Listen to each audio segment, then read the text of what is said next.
जय भीम मित्रों, नमस्कार, सत श्री अकाल, नमो बुद्धा, जय वाल्मीकि। देखो मित्रों, आज हम हैं दिल्ली शहर में और यहाँ पर है एक जनपद मार्ग जो कन्नौज प्लेस के पास में ही है। तो हम आए थे बाबा साहब की पुस्तकों की खोज में। जी, असली जो सेवक होता है समाज के कौन होते हैं? हम ही लोग होते हैं।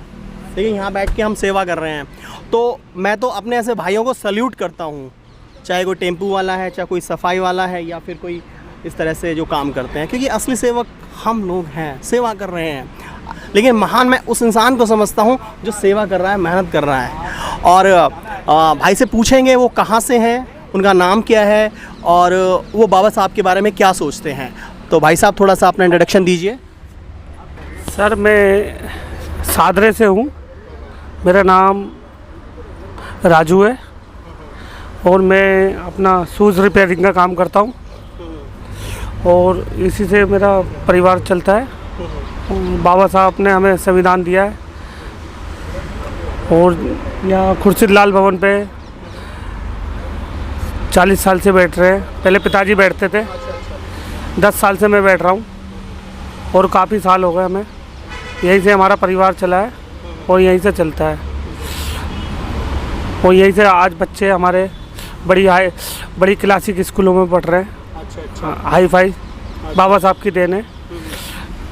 सारी प्राइवेट स्कूलों में पढ़ रहे हैं बच्चे। देखिए, आप लगाए रखिए इसको, कोई बात नहीं। आप देखिए, ऐसा काम कर रहे हैं। बहुत से लोग इसको छोटा समझते हैं, लेकिन फिर भी आप अपने बच्चों को पढ़ा रहे हैं और अच्छे स्कूल में पढ़ा रहे हैं। तो दोस्तों, ये बहुत ही काबिलियत की बात है और तारीफ़ की बात है कि अगर कोई अमीर आदमी, करोड़पति आदमी अपने बच्चों को प्राइवेट स्कूल में, कन्वेंट स्कूल में पढ़ा रहा है, अच्छी शिक्षा दे रहा है, तो कोई बहुत बड़ी बात नहीं है। लेकिन इस कंडीशन में मजदूर के लिए बच्चे को पढ़ाना, IAS अफसर बनाना, IPS अफसर बनाना, उनको शिक्षित करना, ये बहुत बड़ी बात है। और ऐसे माँ बापों को सल्यूट करना एक हमारा नैतिक कर्तव्य है। और एक देशभक्त को ऐसे जो माँ बाप होते हैं उनको सल्यूट करना चाहिए कि खुद देखिए कैसा कपड़े हो रहे हैं, लेकिन फिर भी मेहनत से कमाना और बच्चों को पढ़ाना है। अब देश में अगर बच्चों को पढ़ाएंगे तभी देश आगे बढ़ेगा। सल्यूट करते हैं हम ऐसे जो देशभक्तों को। इंसान ही बहुत बड़े देशभक्त। पहला लड़का 10वीं क्लास में, दूसरा लड़का 8वीं क्लास में, एक तीसरी क्लास में। सारे प्राइवेट पढ़ रहे हैं। बाबा साहब की देन है। रविदास समाज से हम। देखिए, उस रविदास, संत रविदास के हम वंशज हैं, जिनके सामने मुगलों के महाराज जो हुआ करते थे, नवाब हुआ करते थे, वो भी सल्यूट करते थे, वो भी उनके सामने नतमस्तक हुआ करते थे। हम उस रविदास की संतान हैं और हमें रविदासी होने पर गर्व है। हमें वाल्मीकि होने पे गर्व है और हमें बाबा साहब की संतान होने पे गर्व है। क्योंकि जब जब जरूरत पड़ी, भारत को संविधान हमने दिया, भारत को जितने भी शास्त्र दिए हैं, अधिकार हमने दिलवाया, अधिकार हमने दिए हैं। हमें गर्व है। हम एक उच्च कुल, उच्च वर्ण, उच्च समुदाय की संतान हैं। वाल्मीकि समुदाय भी बहुत वीर, महान, उच्च है, जो कि अपने आप में बहुत बड़ा है।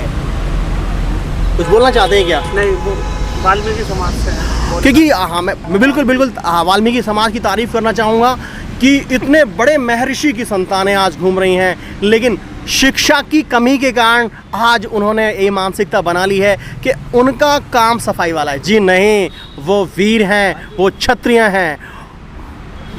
वाल्मीकि जी के हाथ में कलम थी और कलम ये संकेत देती है कि वो विद्वान जाति है, वो क्षत्रिय जाति है। बिल्कुल। और वाल्मीकि को महर्षि कहना, देखिए, उनकी महानता को धूमिल करना है। वो ईश्वर स्वरूप हैं, दया के सागर हैं।